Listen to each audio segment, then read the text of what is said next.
نہیں ہے. تو ان لوگوں کا کیا ہوتا ہے معاملہ, یہ لوگ یہ کہتے ہیں کہ اللہ کے وجود پر دلیل دو. بھائی جان ہم تو اللہ کے وجود کو مانتے ہیں, مسئلہ ہے آپ کا, آپ کہہ رہے ہو کہ کسی خدا کا وجود نہیں ہے, یہ آپ کا دعویٰ ہے, اور جس کا دعویٰ ہوتا ہے دلیل بھی اس کے اوپر لازم ہوتی ہے. میں سمجھ رہا ہوں, البینۃ علی المدعی والیمین علی من انکر, یہ قاعدہ کلیہ ہے کہ دلیل وہ پیش کرے گا جو دعویٰ کرے گا. آپ نے دعویٰ کیا کس چیز کا کہ کوئی خدا نہیں ہے, آپ دلیل پیش کر دو. ملحد ناگ رگڑتا رہ جائے گا لیکن اس کائنات میں خدا کا وجود نہیں ہے, اس پر دلیل پیش نہیں کرے گا. وہ آپ کو کہے گا آپ پیش کرو کہ خدا کا وجود ہے. بھائی میں اس چیز کا کیا کر رہا ہوں, کیا اس کو ڈیفینس کہتے ہیں نا, ڈیفینڈ, میں تو یہ ڈیفینڈ کر رہا ہوں اس چیز کا کہ اللہ کا, میں اس چیز کا وہ نہیں ہوں, داعی نہیں ہوں, مدعی نہیں ہوں. مدعی آپ ہو کہ خدا کا وجود نہیں ہے, آپ دلیل پیش کرو, میں دفاع کروں گا. میں تو دفاع کرنے والا ہوں. جو دفاع کرنے والا ہوتا ہے اس کے اوپر دلیل دینا لازم نہیں ہوتی. آپ مدعی ہو کہ اللہ کا وجود یا کسی بھی خدا کا وجود نہیں ہے, آپ اس پر دلیل پیش کر دو.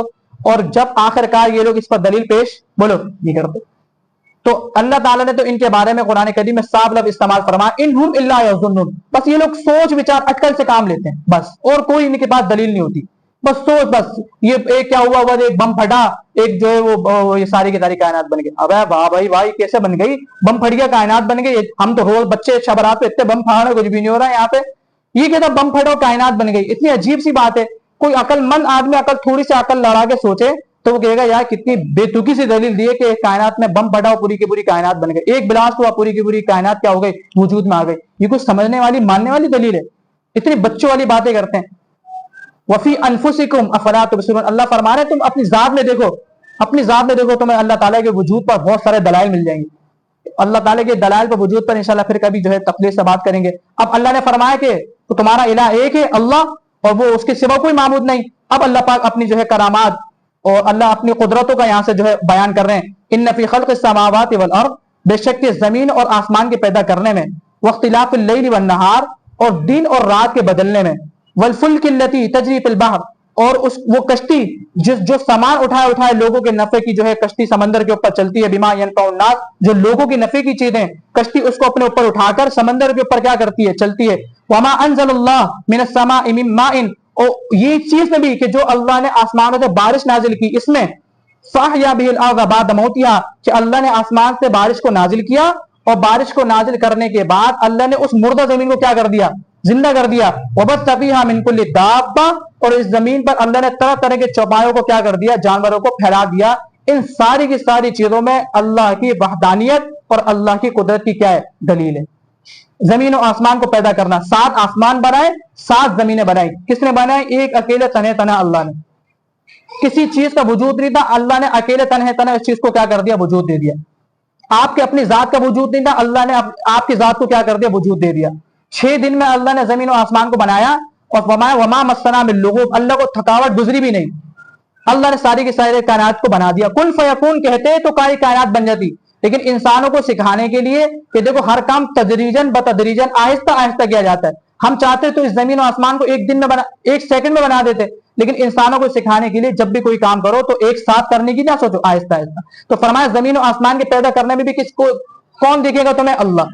فرمایا واختلاف اللیل والنہار, اسی طریقے سے دن اور رات کے بدلنے میں, کبھی دن لمبے ہیں کبھی راتیں چھوٹی ہیں, کبھی راتیں لمبی ہے کبھی دن چھوٹے ہیں, کبھی اندھیرا ہے کبھی روشنی ہے, کبھی سردی ہے کبھی گرمی ہے, کبھی خزاں ہے کبھی بہار ہے. یہ سارے کے سارے یہ موسموں کو بدلنے والا یہ سب کون کر رہا ہے, ایک اکیلا تنہا اللہ. ارے بتاؤ تو صحیح, یہ سمندر کے اوپر جو کشتی چل رہی ہے, اتنا ہلکا سمندر, اتنی بھاری عمارتوں جیسی کشتی, اس سمندر کے اوپر کون چلا رہا ہے, ایک اکیلا تنہا اللہ. کوئی ذات ہے جو اس کشتی کو سنبھالی ہوئی ہے. اگر وہ چاہے تو اس سمندر کو حکم دے, سمندر اپنے اندر کشتی کو, جیسے ٹائٹینک کے جہاز کو پورا کا پورا اپنے اندر غرق کر لیا. کوئی ذات ہے جو اس کشتی کو اس سمندر کے اوپر ہی رکھی ہوئی ہے اور چلا رہی ہے. وہ کس کی ذات ہے, ایک اکیلے تنہا اللہ کی. اور فرمایا والفلک التی تجری فی البحر بما ینفع الناس, جس میں لوگوں کے لیے نفع ہیں, لوگوں کی نفع کی چیزیں وہ اپنے اوپر کیا کر رہی ہے, لے کے چل رہی ہے. کتنے نفع ہیں, کتنی تجارتیں ہوتی ہیں جہازوں کے ذریعے سے, ہوائی سمندری جہازوں کے ذریعے سے, کتنے بھاری بھاری چیزیں. اس سمندر کو تو آپ دیکھیں, کتنی ہلکی چیز ہے سمندر, اور کتنا پانی ہے, اور اس پانی کے اوپر اتنی بھاری بھرکم چیز. یہ کون چلا, کس نے جو ہے اس کو سنبھالا ہوا ہے, وہ کون ہے, ایک اکیلا اللہ. کر کے تو دکھا دو, کوئی بنا کے تو دکھا دو, کوئی کر کے تو دکھا دو, کوئی ایسے چلا کے تو دکھا دو اللہ کے حکم کے بغیر. فرمایا